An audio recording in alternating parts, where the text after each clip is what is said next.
Coming up on CPTV, as CPHS implements new safety protocols, we take a look at the effectiveness of anonymous tip lines. Lake Michigan's rising water level forces closures at Indiana's First National Park, and the pressure is on as the winter sports teams near their respective postseasons. CPTV is up next.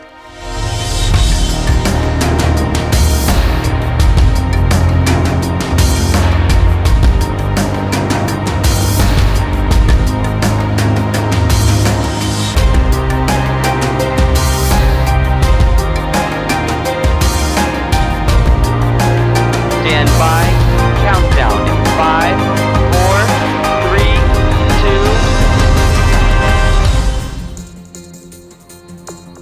2. Hi, I'm Sarah Frey. And I'm Zach Jones. Welcome to CPTV. Kirsten Robinson will have your 5-day weather forecast, and Ramsey Harkness will bring us CP Sports highlights. Here's what's happening at Crown Point High School. It's no secret student and staff safety is the #1 priority at CPHS. To that end, the Crown Point Community School Corporation mandates all schools in the district to utilize an anonymous tip line. However, since its inception, many wonder just how effective this service is. CPTV's Jenna Milosh joins us now from the newsroom with more. Thanks, Zach.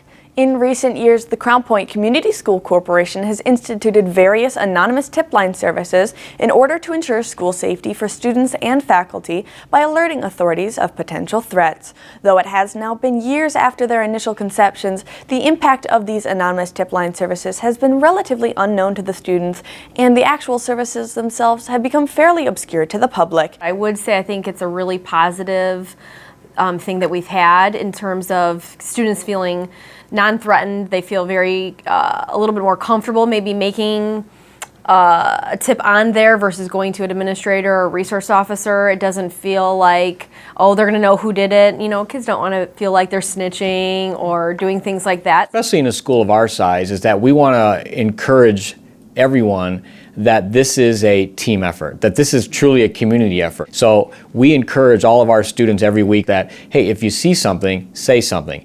Please let somebody know so that it can be dealt with or handled, or that student can be helped.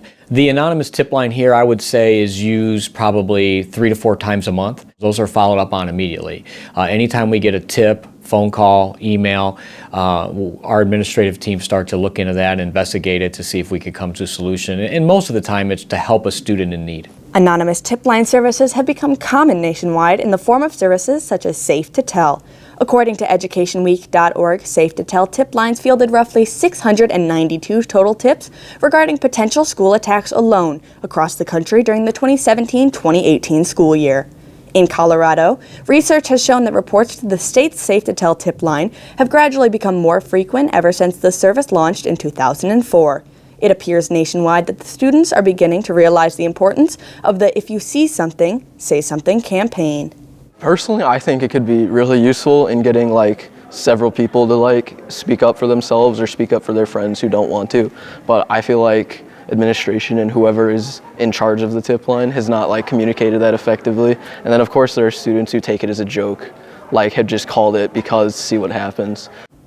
If a student or staff member is ever in need to alert administration of a threat anonymously, they should dial 663-4885 and then hit 9. That's 663-4885 and then dial 9. From the newsroom, I'm Jenna Milosh.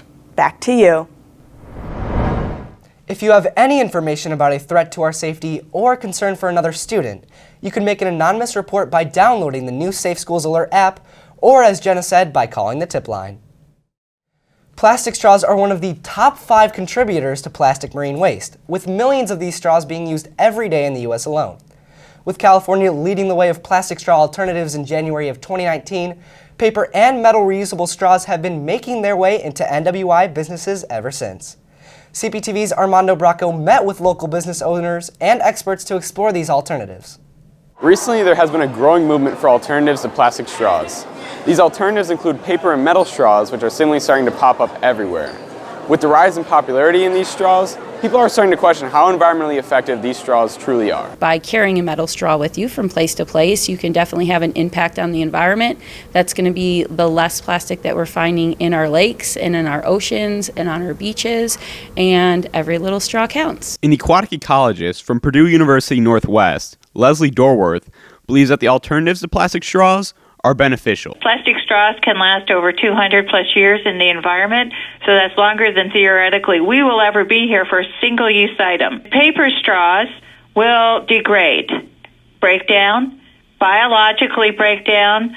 Straws will not be biologically broken down. What plastic straws have already done and what they do already, they're already like far worse than, paper and metal straws. So, regardless of, the emissions or whatever else is, a side effect of that, there's always things like that are to come. I also had the chance to speak with a business owner who produces metal straws and discuss his beliefs on why the alternatives to plastic straws is more of a movement than a trend. With the plastic straws, they're used once and they're thrown away. So that single-use plastic straw never breaks down, it never goes away. Every single piece of plastic that's ever been created is still on the planet somewhere today in some form. So we always say plastic doesn't break down, it breaks up into little microplastics. So it's used for a matter of minutes, thrown away, and then it breaks up and it causes harm to the environment, to animals, it affects our water supply, our food supply, all that kind of stuff.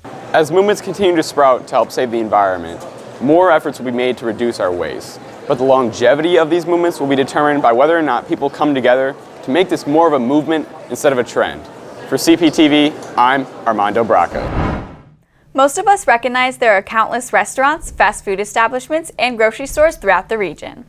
But areas designated as food deserts are noted for their lack of food availability to the community members who live in these areas. Here with more is CPTV's Brianna Morton. Many towns in northwest Indiana are food deserts. As we look up and down the roads of cities like Maryville and Gary, we can see the lack of proper food sources goes on for miles. In 2018, it is estimated that 1 in 9 Americans experience food scarcity, which includes 11 million children. Food insecurity is when someone is incapable of getting healthy, nutritious food, or there's a situation where there's no grocery store in their neighborhood. If they had good quality food, if they had greens, and if they had carrots and beets and all the things that can come naturally and inexpensively from the earth, that would help with the at least the medical issues that a lot of people are facing. Community Advocates of Northern Indiana is a local nonprofit that works with the community. Tracy Lewis is the director. There are a variety of different things that create a food desert. The challenge here is this is also a transportation desert. This is also a job desert. There are huge economic implications when you talk about food insecurity. So you need to address those kinds of things. Food insecurity is a national issue that has several root causes. It would be difficult to eliminate it immediately, but there are so many different things that we can do as individuals and as a community to ease it. One of the ways that the Food Bank of Northwest Indiana is addressing that issue is by engaging individuals, corporations and community partners to provide food and make it accessible for people who are dealing with food insecurity. It is apparent that many cities and towns in northwest Indiana are experiencing food scarcity, such as Gary and Maryville. As we look around, we can see that it'll take many lawmakers and regular people to work together to fix this issue. For CPTV, I'm Brianna Morton. Kirsten, over the weekend we were supposed to see a fair amount of snow, but I don't remember seeing any. Yeah, Zach, we were supposed to see some pretty serious snow over the weekend, but it never really came. So here we are, it's the end of January, and everyone keeps asking me, are we going to see any real snow this winter? Well, not this week or really for the foreseeable future. Let's take a look at what you can expect for the rest of today. Just a dreary, cloudy day out there right now, and I expect that to continue into the evening with a temp of 30 degrees at noon, 33 degrees at 3 p.m., and it'll fall a bit to 27 degrees around 6 p.m. Mild winds out of the northeast. For your 5-day forecast, tomorrow the high will be 33 degrees with the same cloudy skies we're seeing today. As a matter of fact, we're going to see cloudy skies all week. Friday will be 38 degrees with the low of 29. And over your weekend, we may see some light snow overnight on Saturday with the daytime high around 40. We'll probably see less than an inch of accumulation in northwest Indiana. On Sunday, the snow will clear out and the temperature will rise to a high of 43. On Monday, we could see some light snow again, but not enough to really have any impact. That's your 5-day weather forecast. Enjoy this so far mild winter. Zach, Sarah? Thanks, Kirsten. The Indiana Dunes was named our nation's 61st national park last year, but has recently been suffering numerous closures due to high water levels. The increased levels can affect public safety as erosion is wiping out much of the northwest Indiana shoreline. Zach was able to get out to the dunes over the weekend and bring us this report. The nation's newest national park is in our own backyard, and it's at risk. As you can see here, Lake Michigan's recent record-high tides are causing erosion along the Indiana Dunes Beach shoreline.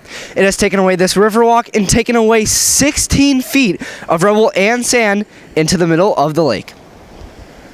We're experiencing a lot of erosion because of high lake levels, and it's basically made some of our beaches smaller.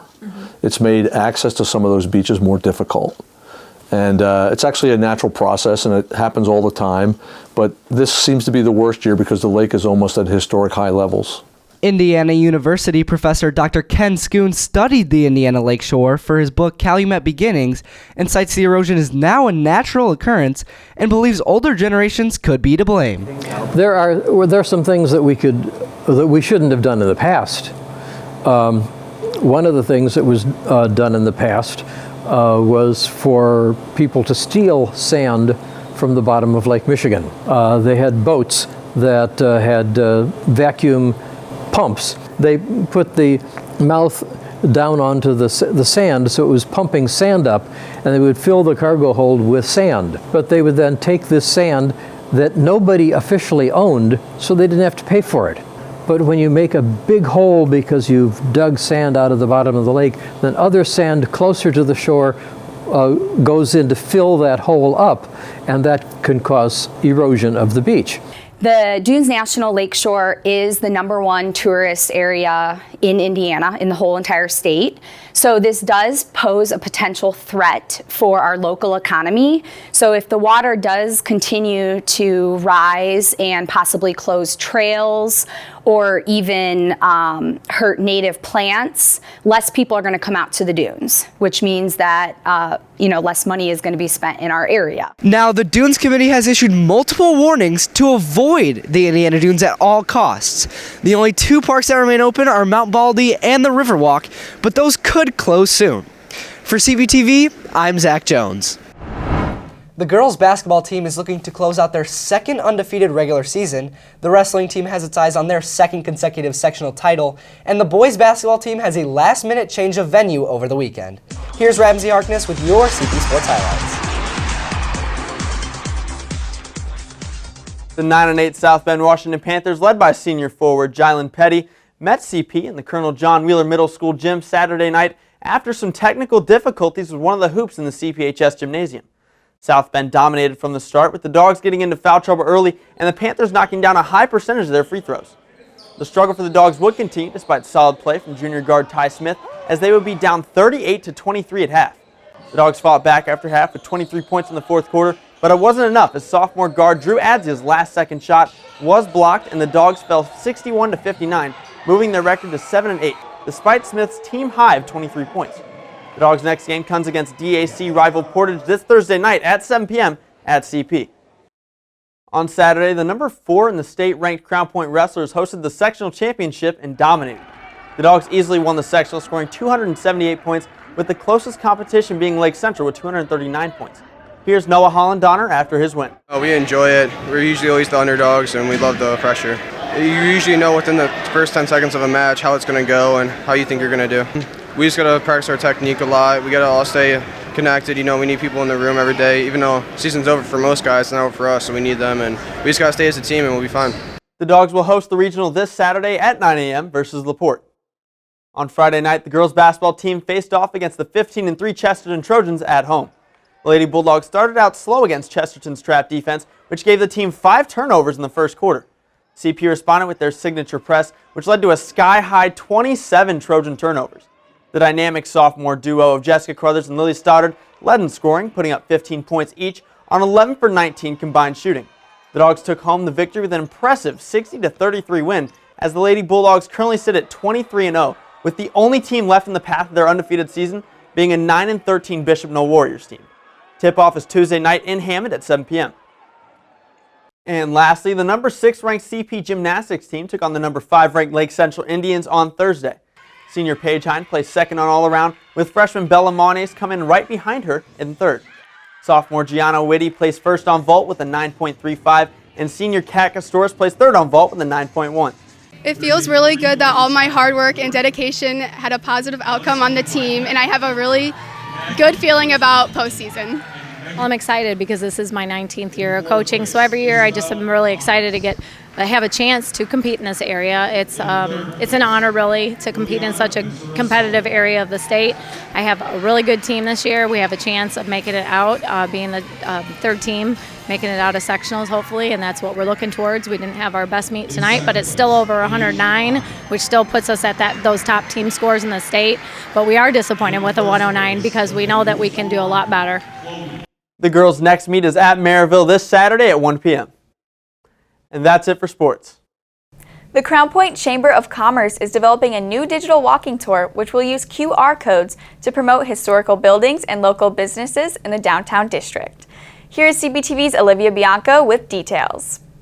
The city of Crown Point has seen many new changes over the past couple of months with the formation of the Crown Point Chamber of Commerce. The Chamber's main goal is to enhance culture and drive commerce back into the community. Their newest project is a walking tour of the historic district of Crown Point. This digital walking tour will feature QR codes that will guide tourists and locals alike all around the historic district, all while promoting local businesses all around the city. Crown Point has a rich history, right?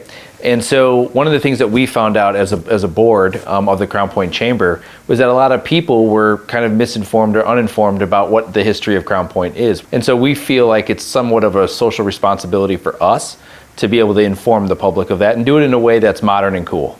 So we're probably going to highlight around 13 buildings locally. It's not going to be all of just like the most popular buildings, but it's going to be the ones that we found the most interesting information on. A lot of the QR codes is what we're hoping to kind of be using the modern technology. And then through there also be able to kind of look back and say, hey, that's a lot of really cool stuff happened in this location, and cool to try to check out that arc in which, you know, the history of Crown Point happened. While the project has no real confirmation date, the Chamber is planning to open the project in late spring to early summer. For CPTV, I'm Olivia Bianco. In-depth research is becoming more prevalent in our course studies, yet often we prepare this work for our specific courses without any feedback from the outside world. Well, this year English teacher Alexandria Horton is attempting to provide greater feedback for students with the creation of a research symposium to be held on March 11th for all CPHS students. The Crown Point Research Symposium is designed for students to showcase their expertise and knowledge of a content area of their choice. Students that participate in the Research Symposium have the ability to extend their work outside of the classroom. When students take the opportunity to present at the symposium, they will be able to list this on their resumes as having presented at a collegiate and professional level conference. They will also be able to describe this experience within their college applications. Students who present at the Research Symposium will conduct a poster format presentation, and doing this will help create a more intimate and conversation-centered experience between the presenter and the audience. I'm doing my project on sustainable architecture. I've loved architecture ever since I was a kid, and it's what I'm going to college for, and I think the symposium is going to look great on my college resume. If you are a student here at the high school and you are interested in participating in the symposium, or you have more questions about the symposium, please don't hesitate to reach out to me and ask any questions that you might have. Keep in mind there's a half day for all students scheduled for this Wednesday, February 5th. That's it for today's show. Thanks for taking the time to tune in and for being with us. Remember, you can view all of our past episodes on crowntownmedia.org. You can also follow us on Twitter at CrownTMedia. For Ramsey Harkness, Kirsten Robinson, and all of us here at CPTV, I'm Zach Jones. And I'm Sarah Frey. Take care.